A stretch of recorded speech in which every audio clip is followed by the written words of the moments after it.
저는 어린 시절 시골에서 자랐습니다. 이제 겨울이 지나고 봄이 올 때쯤 아직도 땅에는 서리빨이 있는데 저희 아버지는 보리밭에 가서 이제 막 새싹이 돋아난 그 보리들을 무자비하게 발로 밟아라 그랬습니다. 저는 무슨 뜻인지 의미를 몰랐습니다. 그래서 보리를 밟았습니다. 파릇파릇 싹이 올라오는데 사정없이 보리를 밟습니다. 이유가 뭐냐 하면 보리싹이 밟혀지지 않는 상태에서 그냥 올라오면 이 보리의 순이 약해지고 바람이 불면 넘어지고 약해진 이 보리 이삭에서는 보리 알갱이가 거의 한 100개 정도 달린답니다. 그런데 그 보리 이삭을 밟아버리면 다시 그것을 뚫고 일어났을 때는 보리 그 줄기가 아주 강해지고 또 땅에 뿌리를 깊이 내리면서 그보다도 거의 4배 이상의 보리 알갱이가 달려지는 그런 이삭을 맺을 수 있다는 겁니다. 농부들은 그냥 삭이 나오는 것을 그대로 방치하지 않습니다. 꺾어질지라도 무자비하게 밟습니다. 밟힘으로써 더 많은 이삭을, 풍성한 이삭을 맺을 수 있다 하는 겁니다. 자, 하나님께서 우리의 삶에 여러 가지 고난을 허락합니다. 그래서 우리의 삶에 고난이 없다는 것은 하나님이 나를 버리셨나? 이렇게 생각해도 될 만큼 하나님은 우리의 삶의 고난을 통해서 우리가 성숙하고 하나님께서 우리를 통해서 더 풍성한 열매를 맺기를 원합니다. 아멘. 사람들은 고난이 없기를 기대합니다. 그래서 청춘의 때야 청춘을 노래하면서 어떨지 모르겠지만 적어도 쉰을 넘어가고 이제 나이가 어느 정도 지나가면 세상이 만만치 않다는 것을 우리는 스스로 실감하게 됩니다. 들려오는 소문에 의하면 야 어느 친구가 야 암으로 죽었다더라, 어느 친구가 부도를 맞았다더라, 어느 친구는 사별을 했다더라, 어느 친구는 야 자녀가 교통사고 나서 자녀를 일찍 보냈다더라. 들려오는 소문들이 만만치 않습니다.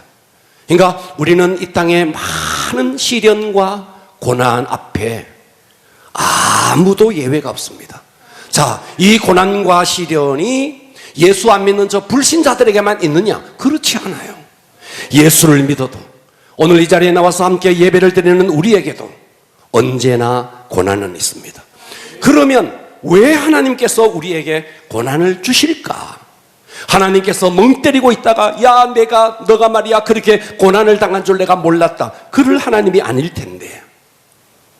고난에는 뜻이 있습니다. 자, 미국에서 감옥에서 사역을 하는 척 콜슨이라는 목회자가 계시는데 이분이 감옥에 들어온 그런 수감자들을 상대로 사역을 하고 있습니다.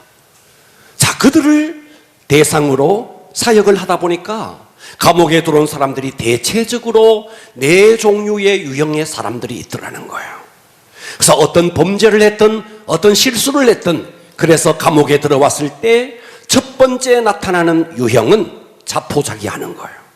마치 불 죽은 야채처럼 흐느적거리면서 모든 것을 포기하는 거예요. 이런 자포자기의 형이 있고, 두 번째는 도피형이 있다는 겁니다. 싫다, 그냥 잠이나 자자, 생각하기도 싫고 활동하기도 싫다, 그래서 계속 잠만 자는 형. 세 번째 유형은 자기 학대형이 있다는 거예요. 내가 왜 그래 됐을까? 도대체 이제 나에게는 희망이 없단 말인가? 스스로를 고립시키면서 스스로 비관하는 이런 자기 학대형이 있다는 거예요. 근데 마지막 한 유형이 있는데 이 유형은 자기 절제형이라는 겁니다. 감옥에 들어왔어도 아주 자기의 혀를 깨무는 결단을 하고 규칙적으로 운동하고 책을 읽고 밤 시간에 잠자는 시간 이외에는 엄격하게 자기를 컨트롤하면서 자기를 절제하는 사람이 있다는 거예요. 자, 우리가 지금 감옥에 갇힌 건 아니지만 우리의 삶에 여러 유형의 고난이라는 감옥이 우리를 감금할 때 과연 우리는 자포자기할 것이냐? 아주 말이죠, 삶아버린 야채처럼 흐느적거리면서 자포자기할 것이냐? 아니면 도피할 것이냐? 아니면 스스로를 학대할 것이냐? 아니면 자기를 컨트롤하면서 철저하게 다음을 준비할 것이냐? 과연 여러분들은 어떤 문제 앞에, 어떤 고난 앞에, 어떤 시련 앞에 여러분의 반응은 과연 무엇일까요? 자, 오늘 본문에 보면 여호수아가 등장하는데, 여호수아가 등장했을 때의 상황이 이랬습니다. 당시에 출애굽을 했고 그 어마무시한 홍해를 갈랐고, 그리고 40년 동안의 광야를 지나면서 탁월했던 지도력을 발휘했던 모세라는 지도자가 있습니다. 정말 모세는 40년 동안 미디안 광야에서 계속해서 지도자가 되도록 훈련을 받았던, 한마디로 말하면 하나님이 보실 때는 로얄 패밀리입니다. 그런데 어느 날 이 모세가 죽어버립니다. 그리고 하나님께서 그 모든 모세에게 있었던 리더십을 여호수아에게 모든 리더십을 이양합니다. 여호수아는 어떤 사람이냐? 여호수아는 단지 모세의 시종에 불과했습니다. 모세의 심부름꾼이었습니다. 모세에 비하면 흙수저 중에 흙수저예요. 아무것도 가진 것도 없어요. 한 번도 백성들을 리더해 본 적도 없어요. 그런데 모세가 죽자 하나님께서 이 여호수아를 통해서, 그러니까 한마디로 말하면 이 여호수아는 인생의 가장 그런 위기가 없습니다. 그런 위기의 상황에 이 여호수아가 그 위기의 때를 돌파해 나가는 영적 원리가 오늘 본문 속에 등장합니다. 그래서 저는 오늘 설교의 제목을 따라서 하겠습니다. 위기를 돌파하는 영적 원리. 자, 여러분의 삶에 어떤 위기가 있든지, 그게 경제적인 위기든 건강의 위기든 어떤 위기가 왔든지 그 위기를 돌파하는 영적 원리가 성경 속에 나옵니다. 위기를 돌파하는 영적 원리. 오늘 여러분 귀를 여시고 여러분의 삶의 모든 위기를 돌파해내는 그런 예배가 되기를 축복합니다. 아멘. 위기를 돌파하는 영적 원리. 첫 번째, 하나님이 나와 함께 하신다. 따라서 하나님이 나와 함께 하신다. 하나님은 이걸 약속했어요. 아멘. 이걸 약속했다고요. 아멘. 그리고 이 약속은 여호수아에게만 국한된 게 아니에요. 그래서 하나님이 나와 함께 한다는 것은 여호수아만의 전유물이 아니에요. 오늘 여러분들이 예수 그리스도를 믿고 하나님을 사랑하는 자라면 모든 자에게 공통적으로 주시는 말씀이 내가 너와 함께 하겠다는 거예요. 그러니까 여러분의 삶이 어떤 위기가 왔든, 여러분 어떤 그런 시련과 고난이 왔든 여러분이 말씀을 붙들고 그 말씀을 여러분의 삶에 적용하면 여호수아가 여리고를 무너뜨리고 요단강을 가르고 하늘의 태양을 멈추면서 같이 정복 사역을 통해서 그 하나님께서 주신 모든 땅을 정복했듯이 여러분의 삶에도 그와 같은 역사가 일어날 것입니다. 아멘. 다시 한번 따라서 합니다. 하나님께서 나와 함께 하신다. 이 약속을 붙잡아라는 거예요. 아멘. 헛된 거 붙잡지 말고 하나님이 너와 함께 한다. 이 약속을 붙잡아라는 거예요. 네. 자, 여호수아서 1장 1절 당시의 상황은 이렇게 설명하고 있습니다. 여호와의 종 모세가 죽은 후에 어마어마한 리더십이었던 모세. 이 모세는 대단했습니다. 그러니까 이 모세가 오늘 보니까 죽었대요. 여호와의 종 모세가 죽은 후에 여호와께서, 하나님이시죠, 모세의 수종자, 모세의 종입니다.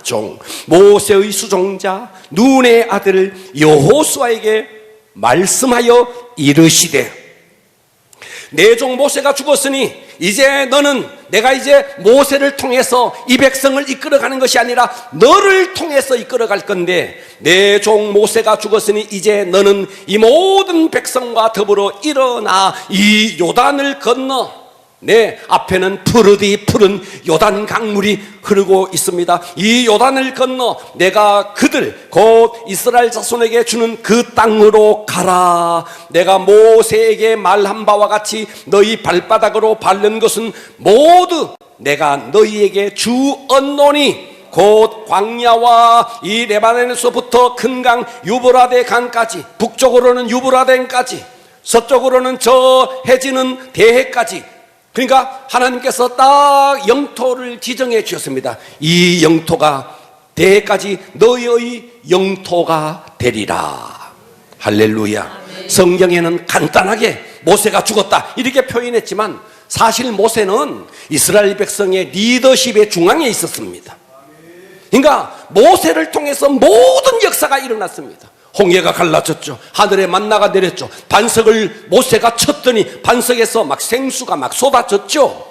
모세가 기도했더니 고기가 없다고 기도했더니 어때요? 막 메추라기 떼가 날아들죠.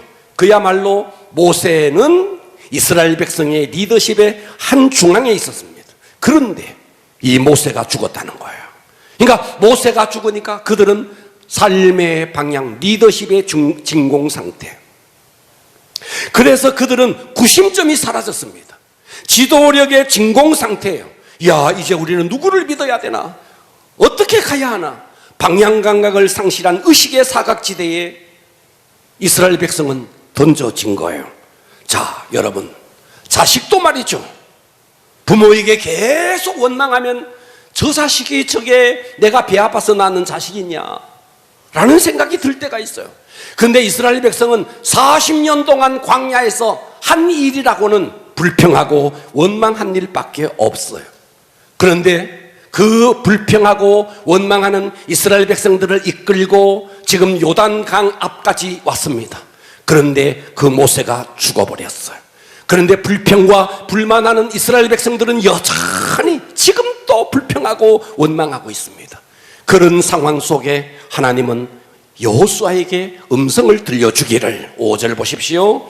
네 평생에, 너의 평생에 너를 능히 대적할 자가 없으리니 내가, 하나님이죠, 내가 모세와 함께 있었던 것 같이 너와 함께 있을 것임이라. 아멘. 여러분, 이 하나님은 모세와 함께 있었던 것 같이, 여호수아와 함께 있었던 것 같이 여러분과도 함께 한다는 거예요. 이 약속을 붙잡아라는 거예요. 내가 너를 떠나지 아니하며 버리지 아니하리라. 오늘 이 약속, 모세에게 했던 말씀처럼, 여호수아에게 했던 말씀처럼 오늘 여러분 각 개인의 이름을 부르면서 하나님은 지금 여러분에게 선포하고 있습니다. 내가 너를 떠나지 아니하며 내가 너를 버리지 아니하리니. 6절 보십시오. 강하고 담대하라.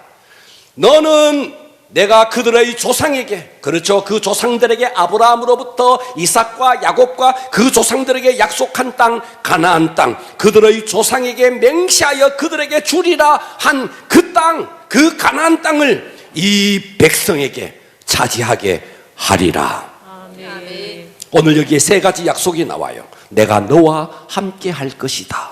내가 너를 버리지 아니할 것이다. 조상들에게 약속한 땅을 너희에게 줄 것이다. 이 약속은 여호수아에게만 국한된 게 아니에요. 나에게도 주신 말씀이에요. 아멘. 나에게도 주신 말씀이라고 다 붙잡아야 되는 거예요. 아멘. 할렐루야. 아멘. 야, 여러분, 주님은 이 시대의 그리스도인들을 어떻게 인도하실까요? 보십시오. 여호수아 시대에는 기록된 성경이 모세 오경밖에 없었어요. 여호수아서도 그 이후에 사무엘상하, 열왕기상하 성경들이 아직도 기록되지 않았어요. 오직 모세 오경만 있었어요. 그러니까 하나님께서는 이 여호수아에게 너 율법을 항상 묵상해라. 이 율법을 네 입에서, 자, 여러분 여호수아서 1장 8절 보십시오. 이 율법책을 내 입에서 떠나지 말게 하며, 그러니까 이 율법책은 바로 모세 오경, 창세기, 출애굽기, 레위기, 민수기, 신명기를 말하는 거예요. 그러니까 하나님께서는 여호수아에게 말씀하실 때는 어떻게 말씀하셨느냐? 모세 오경을 통해서 말씀하셨고 때로는 하나님께서 직접적으로 여호수아에게 나타나서 음성을 들려주기도 했습니다. 그렇다면 이 시대, 21세기를 살아가는 이 시대, 하나님께서는 어떠한 방법으로 우리에게 말씀을 주실까요? 이미 지금은 창세기로부터 요한계시록까지 66권의 성경책이 다 기록되어 있습니다. 그래서 하나님은 지금 초자연적으로 하나님은 저 공중에서 아주 몰아치는 그런 음성으로 여러분의 이름을 부르면서 여러분에게 음성을 들려줄 수도 있습니다. 그러나 그것은 아주 제한적입니다. 왜냐하면 여러분들은 아직 영적인 분별력이 없어서 때로는 하나님께서 우리에게 음성을 들려주셔도 이게 잠꼬대인지 아니면 환청인지 착각할 수 있기 때문에 지금 이 시대에 하나님께서 우리에게 음성을 들려주는 최고의 방법은 뭐냐? 성경책이에요. 아멘. 성경이에요. 그러니까 여러분들이 성경을 열 때 지식적으로 하나라도 더 알아야지 좋아요. 그러나 그보다 더 중요한 것은 성경을 열 때마다 하나님께서 지금 나에게 말씀하신다. 아멘. 오늘 여러분이 말씀을 들어요. 예배를 통해서 말씀을 들어요. 와, 오늘 또 내가 설교를 들어야지 좋아요. 그러나 그보다는 하나님께서 지금 나에게 말씀을 주시는 시간이야. 그러니까 이 시대에 하나님께서 우리에게 주시는 말씀을 주시는 방법은 성경을 통해서 주시거나 때로는 강대상에서 하나님이 세운 주의 종을 통해서 여러분에게 음성을 들려준다는 거예요. 그러니까 여러분들은 항상 성경을 열 때마다 하나님이 나에게 어떤 음성을 들려주실까? 오늘 또 예배에 동참해서 말씀을 들을 때마다 하나님께서 나에게 어떤 음성을 들려주실까? 기대하시고 하나님의 말씀을 받으셔야 됩니다. 아멘. 주님이 어떤 분입니까? 이 우주를 창조하신 분이에요. 아멘. 그 주님이 어떤 분이에요? 이 우주를 한 손으로 움켜잡고 계시는 분이에요. 아멘. 그분이 모세에게 말씀했듯이 여호수아에게 말씀했듯이 오늘 여러분에게 말씀하고 있는 겁니다. 아멘. 누구를 통해서? 구약시대는 선지자를 통해서 말씀했어요. 지금은요 세운 주의 종을 통해서 여러분에게 음성을 들려주고 있는 거예요. 여호수아야, 내가 너를 버리지 아니할 것이다. 내가 너와 함께 할 것이다. 하나님은 지금 주의 종을 통해서 여러분에게 말씀합니다. 여러분의 삶에 어떤 위기가 왔든 하나님은 말씀합니다. 내가 너와 함께 할 것이다. 아멘. 내가 너를 떠나지 아니할 것이다. 아멘. 네가 추구하는 그 목적을 반드시 이루게 할 것이다. 아멘. 이 하나님의 약속을 붙잡으셔야 합니다. 아멘. 할렐루야. 아멘. 저는 어제 한 성도의 간증을 들었습니다. 자, 이 성도는 원래 절에를 다니던 불교도였습니다. 그런데 열심히 절에 나가던 이 성도에게 어느 날 아들이 태어났습니다. 그런데 이 아들이 딱 태어났는데 12개월, 그러니까 이제 첫돌이 됐어요. 첫돌이 됐는데 아이가 일어나서 걷기도 하는데 그냥 푹 주저앉는 거예요. 아이가 왜 그렇지? 또 가다가 또 푹 주저앉는 거예요. 그래서 이 아이를 데리고 병원을 갔어요. 병원을 갔더니 의사가 진단을 했는데 근육무력증, 루게릭병이라는 그런 병명이 나왔어요. 그래서 의사가 말하기를 이 아이는 12살 정도 되면 더 이상 보행을 할 수가 없습니다. 20세가 되면 이제 폐도 근육무력증이 생기고 몸속에 있는 장기들이 다 근육에 무력증이 생겨서 이 아이는 더 이상 살 수가 없습니다. 이 아이는 20세를 전후로 사망할 것입니다. 이런 진단을 받았어요. 그래서 이 어머니가 이 아이를 보니까 내가 전생에 무슨 죄를 이렇게 많이 지었어? 부처님이 나에게 이렇게 벌을 내리시나? 어떻게 하면 이 문제를 해결할 수 있을까? 그래서 절에 갔어요. 100일 기도를 했어요. 전생의 죄를 씻기 위해서 반야신경을 달달달달 외웠어요. 매일마다 대웅전에 가서 그 불상 앞에서 108배를 절을 했어요. 절을 하면서 부처님 앞에 이렇게 기도했대요. 하나님, 우리 아이 아픈 거 나에게 주십시오. 차라리 내가 아프겠습니다. 차라리 이 아이의 아픈 것을 나에게 주시고 우리 아이를 고쳐주십시오. 그렇게 부처님께 기도를 했대요. 그러던 어느 날 남편이 덜컥 교회를 나가더라는 거예요. 처음에 너무 놀랐대요. 아니, 내가 이렇게 절에 나가서 이렇게 불공을 드리고 108배를 하는데 반야신경을 다 외우고 내가 이렇게 절에 가서 공을 드리는데, 아니 당신이 교회를 나가다니. 아니, 아이가 이렇게 아픈데 부부가 종교가 하나가 돼야지, 부부가 종교가 이렇게 나눠져서 되겠느냐고 막 남편에게 항변을 했대요. 근데 남편은 꿈쩍하지 않고 교회를 나가더래요. 그래서 이 아내가 그래, 그러면 나도 종교를 바꾸어서 나도 교회를 가야겠다 하고 교회를 갔대요. 교회를 간 날이 바로 고난주일이었대요. 교회 앞에서 스크린을 통해서 패션 오브 크라이스트라는 그 예수님이 매 맞고 채찍 맞고 십자가에 매달린 처절한 영상을 그날 보았대요. 그리고 목사님께서 예수님의 순환이 우리의 질병을 위한 것이고 예수님이 십자가에 달리심이 내 죄 때문이라는 사실을 말씀을 통해서 막 선포를 하더래요. 그 순간 정말 날선 검보다가도 더 예리한 하나님의 말씀이 심령에 팍 박히기 시작하더래요. 그동안 우리 아이가 아픈 것이 내 전생의 죄 때문이라고 생각했는 이 사망의 오랏줄이 그냥 다 끊어져 버리고 그 예배를 통해서 예수 그리스도를 심령에 모셔드렸대요.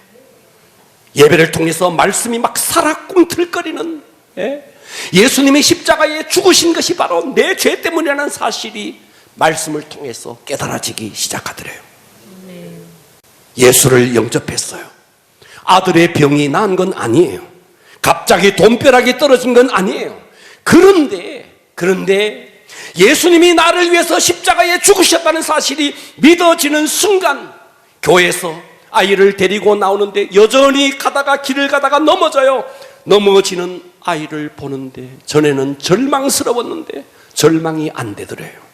이 아이를 장애인으로 등록하는데도 전에 같았으면 절망스러웠을 텐데 아이를 장애자로 등록하는데도 마음의 절망이 사라지더래요. 갑자기 마음속에서부터 막 희망이 솟아나더래요. 할렐루야. 아멘. 말씀이 심령에 들어가니까 환경은 여전히, 아이는 여전히 길을 가다가 넘어지고 여전히 돈벼락이 떨어진 것도 아니고 환경은 똑같았지만, 그런데 심령에 하나님의 말씀이 들어가니까 희망이 생기기 시작했고, 아멘. 갑자기 이 속에서부터 감사가 막 솟구쳐 오르더래요. 어쩌면 저 험한 바위 끝에 피어난 그런 꽃처럼 말이죠. 그 바위 끝에 꽃이 피어나지만 두려워하지 않습니다. 새가 말이죠, 저 높은 창공을 나르지만 두려워하지 않습니다. 물고기가 저 깊은 바다 속으로 들어가지만 우리 인간은 두려워하지만 물고기는 두려워하지 않습니다. 그런 절망 속에 내 몰렸음에도 불구하고 심령에 하나님의 말씀이 딱 꽂히기 시작하면서 아이는 여전히 넘어지고 아이를 장애인으로 등록했음에도 불구하고 심령 속에 감사와 기쁨이 솟아나더라는 거예요. 아멘. 그래서 그녀는 이렇게 말했어요. 신앙의 성숙은 나이가 아니다. 신앙의 성숙은 교회를 오래 다녔다고 신앙의 성숙이 오는 것이 아니다. 말씀이 심령에 꽂히고 하나님이 지금 또 나와 함께 한다는 사실이 믿어질 때에 우리의 신앙은 성숙하는 것이다. 아멘. 그 간증에서 했던 이야기입니다. 여러분, 여러분의 삶에 어떤 절망이 있든지 하나님이 여러분과 함께 한다는 이 사실을 믿으시기를 바랍니다. 아멘. 이 말씀을 붙잡을 수 있기를 축복합니다. 아멘. 두 번째입니다. 위기를 돌파하는 영적 원리. 말씀에 순종해야 합니다. 아멘. 뭐라고요? 말씀에 순종해야 됩니다. 아멘. 성경을 보겠습니다. 여호수아서 1장 7절, 오직 강하고 극히 담대하여 나의 종 모세가 내게 명령한 그 율법, 내 모세 오경 율법을 다 지켜 행하고 우로나 좌로나 치우치지 말라. 그리하면 어디로 가든지 형통하리니 이 율법책을 너의 입에서 내 입에서 떠나지 말게 하며 주야로 그 말씀을 묵상하여 그 안에 기록된 대로 다 지켜 행하라. 그리하면 내 길이 평탄하게 될 것이며 내가 형통하리라. 아멘. 여호수아서를 쭉 읽어보면요, 참 재미있는 사실을 하나 발견하게 됩니다. 여호수아가 어떤 사건이 일어나요, 어떤 문제가 생겨요. 그때마다 하나님은 딱 나타나셔서 했던 말씀이 있어요. 그게 뭐냐 하면 여호수아서 11장 15절이에요. 여호와께서 그의 종 모세에게 명령하신 것을 모세는 여호수아에게 명령하였고 여호수아는 지금까지 어땠는데 모세가 명령한 모세의 율법 그것을 그대로 행하여 여호와께서 모세에게 명령하신 그 율법 모든 것을 하나도 행하지 아니한 것이 없었더라. 할렐루야. 야, 이게 쉽겠어요? 하나님께서 모세를 통해서 주셨던 모세 오경을 여호수아는 단 하나도 행하지 아니한 것이 없었더라. 여러분, 위기를 돌파하는 능력은요, 인간의 지혜에서 나오는 게 아닙니다. 어디에 능력이 있느냐 하면요, 말씀 속에 있는 거예요. 아멘. 그래서 여호수아는 모세를 통해서 주셨던 모세의 율법, 모세 오경을 철저하게 지켜나갔다는 것입니다. 여호수아는 원래 모세의 종이었어요. 종. 그런데 이제 모세가 죽어버렸어요. 이제 모든 리더십이 여호수아에게로 넘어와서 이제 여호수아가 이제 리더십이 된 거예요. 놀라운 사실은 여호수아는 종으로 있을 때나 지금 이스라엘 백성을 이끌어가는 리더십의 자리에 있거나 변함이 없었다는 거예요. 아멘. 많은 목사님들이 하는 이야기예요. 집사 때는 그렇게 잘했는데 장로가 딱 되면서부터 목에 힘이 들어온다는 거예요. 그렇게 순종을 잘하더니 장로가 되면서부터 순종을 안 한다. 많은 목사님들이 그런 이야기들을 해요. 여호수아는 종으로 있을 때나 최고의 리더십의 자리에 있을 때나 변함없이, 여러분, 좋은 쪽으로 변화되는 것은 변화요, 그러나 나쁜 쪽으로 변화되는 것은 변질이에요. 여러분, 조그마한 어떤 그런 군뱅이가 말이죠, 이제 매미가 되는 것은 변화예요. 그러나 음식물이 썩는 것은 변질이에요. 여러분들이 신앙이 더 좋은 쪽으로 변화되는 건 이건 변화예요. 나쁜 쪽으로 변화되는 건 변화가 아니라 변질이에요. 여호수아는 종으로 있을 때나 리더십의 자리에 있을 때나 한결 같았다는 거예요. 얼마나 멋진 사람이에요. 할렐루야. 여러분, 이 여호수아는 철저하게 모세의 종으로 있을 때나 리더십의 자리에 있을 때나 말씀에 순종하는 자, 그러니까 하나님께서 그를 통해서 요단강을 가르고 그를 통해서 여리고를 무너뜨리고 그를 통해서 하늘의 태양을 멈추면서 정복 전쟁을 승리케 만들어준 것입니다. 아멘. 여러분, 그러면 하나님의 말씀에 온전히 순종한다는 뜻은 어떤 뜻인가를 여러분들에게 쉽게 설명하기 위해서 제가 하나의 예를 들겠습니다. 존 비비어 목사님이 쓴 책 가운데 무엇이 선인가라는 책이 있습니다. 그 책 속에 이런 내용이 나옵니다. 자, 잘 들어보십시오. 책에 나오는 이야기입니다. 한 형제가 있었습니다. 한 형제가 있었는데, 이 형제가 한 자매를 만났어요. 한 여자를 만났어요. 얼굴이 김태희 같이 생겼어요. 김태희를 아시나요? 김태희 같이 생겼대요. 보기만 해도, 얼굴만 봐도 행복해. 너무너무 이쁘게 생겼어. 그런데 몸매까지 예뻐. 그런데 목소리까지 예뻐. 그런데 신앙까지 좋아. 이야, 그런데 지혜까지 있어. 총명해.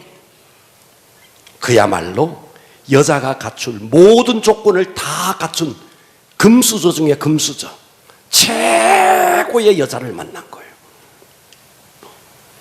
다른 남자들이 이 자매에게 프로포즈를 했지만 다 거절하고 이 형제의 프로포즈를 받아들여서 두 사람이 사귀게 됐어요. 듣고 계십니까? 그래서 결혼을 했어요. 형제는 너무너무 행복했어요. 꿈만 같았어요. 그녀와 가정을 이루어서 사는 것이 너무 행복했어요. 그러던 어느 날 그녀가 이렇게 말했어요. 창빈 오빠, 나 창빈 오빠 사랑해. 사랑해. 그런데 책에 나오는 이야기입니다. 그런데 내가 오빠 만나기 전에 내가 사귀었던 남자 하나 있거든. 책에 나오는 이야기. 형제 하나 있거든. 내가 앞으로 창빈 오빠에게 최선을 다하면서 섬기고 잘 할 테니까 1년 365일 중에 364일을 창빈 오빠를 위해서 최선을 다할 테니까 딱 하루만 옛날에 만나던 그 남자하고 시간 좀 보내게 해줄 수 있겠어? 듣고 계십니까? 이렇게 이야기하는 거예요. 창빈아, 그럼 어떻게 해야 되겠노? 그 썩은 인상 한 봐라. 자, 어떤 형제가 그랬다는 거예요. 자매가 364일을 잘할 테니까 하루만 내가 그 남자하고 좀 보낼 수 있게 해달라고 거예요. 그래서 이 형제가 안 돼 그랬대요. 그랬더니 이 자매가 다시 부탁을 하는 거예요. 좋다. 그러면 364일 그리고 23시간 40분을 당신을 위해서 살고 딱 20분만 그 남자하고 보낼 수 있게 해줘. 듣고 계십니까? 20분만. 여러분 표정 어때요? 여러분 이 자리에 계신 남성 동지 여러분, 여러분은 여러분의 아내를 그렇게 할 수 있겠습니까? 단 20분밖에 안 되는데 20분을 전에 사귀던 남자에게 내줄 수 있겠습니까? 여러분은 어떠세요? 여자들이야 어이구 좋지 하겠지만 남자들이 그럴 남자가 있겠느냐 이 말이에요. 여러분 하나님 앞에 온전히 순종한다는 건 이거예요. 내가 100개 중에서 99번은 주님을 섬기고 하나는 내가 좀 우상 좀 섬기면 안 됩니까? 이런 뜻이에요. 하나님은 노 하는 거예요. 노 하는 것입니다. 여호수아의 삶이 그랬다는 거예요. 여호수아의 삶은 그야말로 계속된 전쟁이었습니다. 그 전쟁통에 여호수아는 그 어떤 것에도 눈을 팔지 않고 오직 하나님이 나와 함께한다는 약속을 붙잡았고 모세를 통해서 주셨던 그 모세 오경의 말씀을 철저하게 지켜나갔다는 거예요. 그런 결과 요단강이 무너지고 그런 결과 여리고가 무너지고 그런 결과 하늘의 태양이 멈춘 거예요. 우리같이 언제나 눈을 딴 데 돌리고 이런 자에게 역사하는 것이 아니라, 그러므로 오늘 우리는요 결단하셔야 됩니다. 하나님은 지금도 나와 함께 하신다.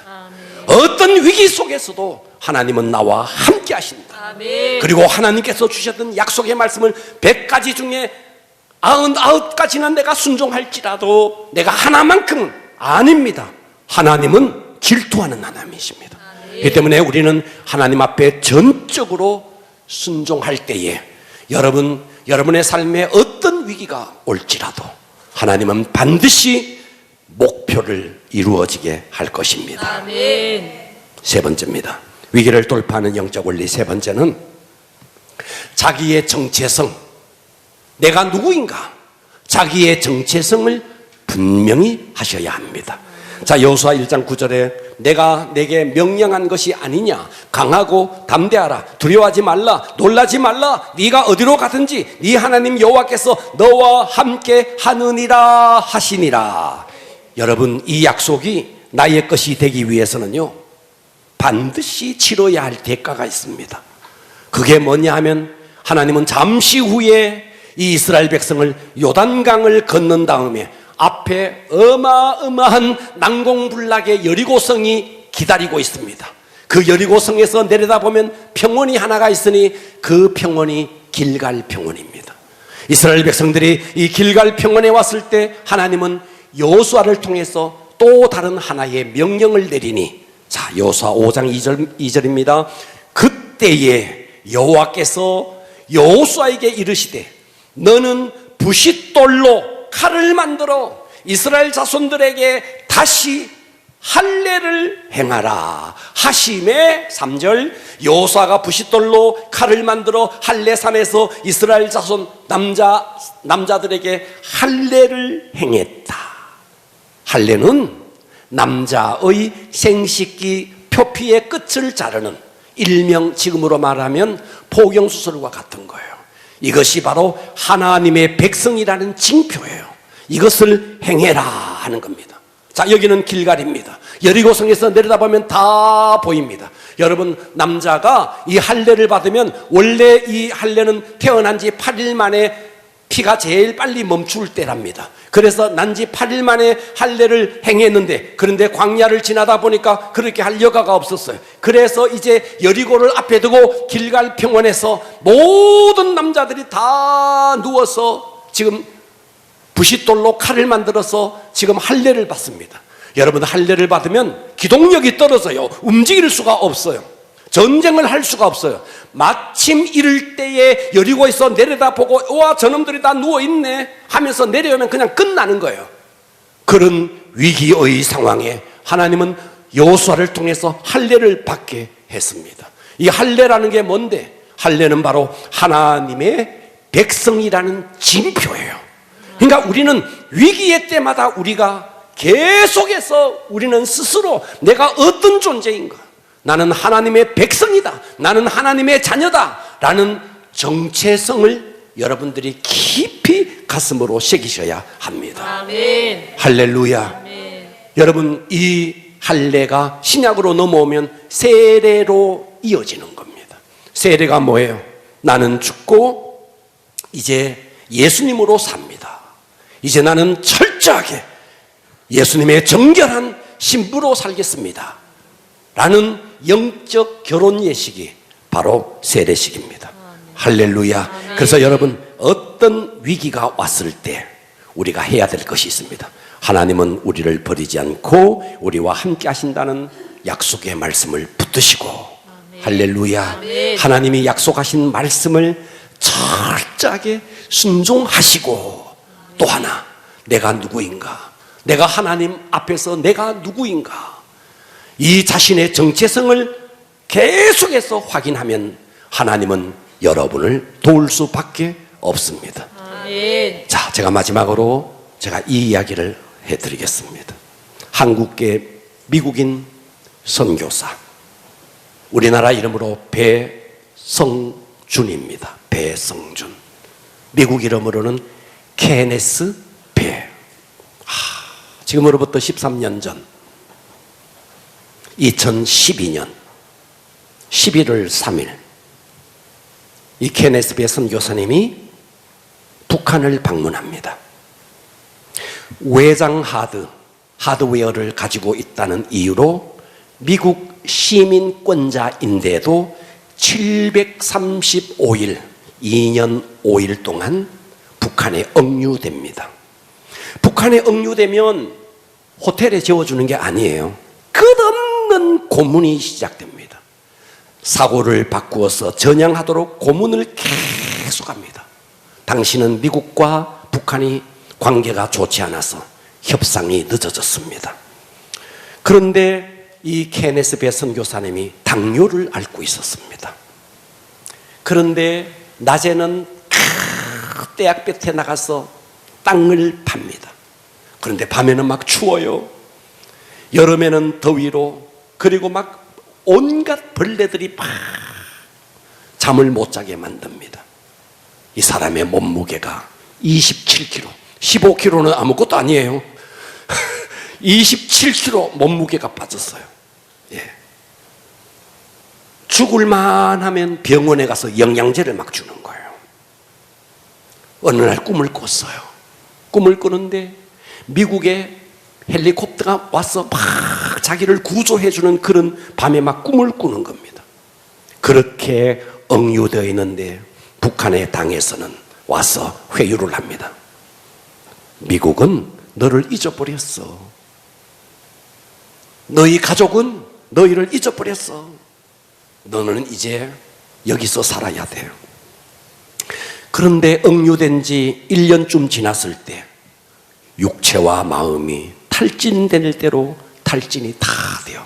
무려 몸무게가 27kg까지 빠져서 정말 걸어 다니기도 힘들 만큼 그 어려운 순간에 억류된 그 상태에서 이 케네스 배 선교사님이 하나님 앞에 기도를 하기 시작합니다. 그때 기도하는데 갑자기 마음속에서부터 감동이 올라오더래요. 나는 누구인가? 하나님 앞에서 나는 누구인가? 하나님께서 독생자를 십자가에 못 박아서 나를 구원해 주신 나는 하나님의 자녀, 나는 하나님의 아들이지. 나는 누구인가? 내가 지금 이 북한에 온 것은 여행객으로 왔지만 이 북한의 상황들을 잘 전 세계에 알리기 위해서 내가 이 땅에 온 선교사가 아닌가? 내가 할 일이 무엇인가? 아직도 북한 땅에서 하나님을 알지 못하는 그들에게 복음을 증거하는 일이 아닌가? 나는 하나님의 자녀요. 나는 하나님의 아들이요.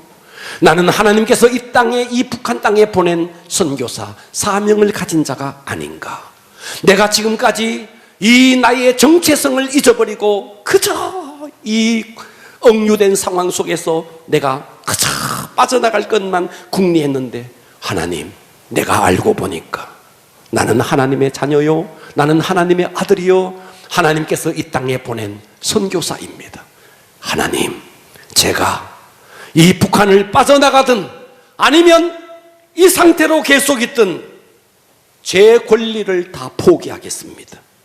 하나님 앞에 모든 것을 다 내려놓겠습니다. 하나님 뜻대로 하여 주시옵소서. 이 기도를 이 케네스 배 선교사님이 하기 시작합니다. 이제 하나님, 나를 구해 주십시오. 이 억류된 상황 속에서 나를 구해 주십시오 라는 기도가 아니라 하나님, 이 상황 속에서도 나를 사용하여 주시옵소서. 자기의 정체성을 딱 발견하고 나니까 그때부터 가슴 속에서부터 입에서 찬양이 흘러나오는데 그 찬양이 바로 내 영혼이 은총 입어 중한죄짐 벗고 보니 슬픔 많은 이 세상도 천국으로 화도다.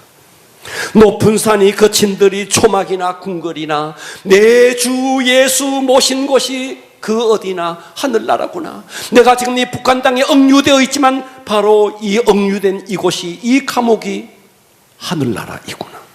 할렐루야, 찬양하세. 내 모든 죄 사함받고 주 예수와 동행하니 그 어디나 하늘나라. 감금되어 있는 감옥 속에서 혼자서 하나님 앞에 막 이 찬양을 불렀더니 지키는 간수가 저 흉악한 몰골을 하고 저 어둠 속에서 저 고통 가운데서도 아니 저놈이 노래를 부른다. 야 103번. 이 케네스 배 선교사의 죄수인 번호가 103번이었대요. 야 103번. 야 네가 찬양하는 예수가, 야 중국 사람이냐? 네가 찬양하는 예수가 한국 사람이냐? 야 그 예수에 대해서 내게 좀 알려줘. 와, 그가 찬양하기 시작하면서부터 그 끔찍한 몰골을 하면서 그의 입술 속에서 터져나온 찬양. 높은 산이, 깊은 산이, 높은 산이, 거친 들이 초막이나 궁궐이나 여기가 바로 천국이다. 여기가 바로 하늘나라다. 와, 그 찬양을 하니까 그 흉측한 몰골을 하면서 찬양하는 그들에게 관심을 가지기 시작했고, 네가 찬양하는 그 예수를 나에게 좀 전해다오. 전도할 기회가 생겼습니다. 그리고 2014년 11월에 석방되어서 미국으로 돌아와서 지금은 전 세계를 돌아다니면서 간증을 하고 강연을 하고 저수를 하고 북한의 현실과 선교적 필요성을 지금 또 왕성하게 선포하고 있습니다. 그 위기 속에서 내가 누구인가 자신의 정체성을 다 깨달아 버리니 모든 역사가, 모든 세상이 달라지기 시작했습니다. 아멘. 할렐루야. 여러분의 위기가 무엇입니까? 여러분의 삶에 어떤 시련이 있습니까? 여러분, 하나님은 지금 또 여러분과 함께 하십니다. 제가 서두에 보리를 밟았다 그랬어요. 그건 보리를 괴롭히는 게 아니었어요. 보리를 밟는 것이 줄기가 더 튼튼해지고 뿌리를 더 깊게 내리면서 더 풍성한 열매를 맺기 위한 하나의 방편이었어요. 하나님께서 우리에게 고난을 주시는 이유는 우리를 괴롭히기 위해서가 아니에요. 우리로 하여금 풍성한 열매를 맺기 위해서 잠시 우리에게 고난을 허락하는 것입니다. 아멘. 어떤 고난 속에서도 하나님이 나와 함께 하신다.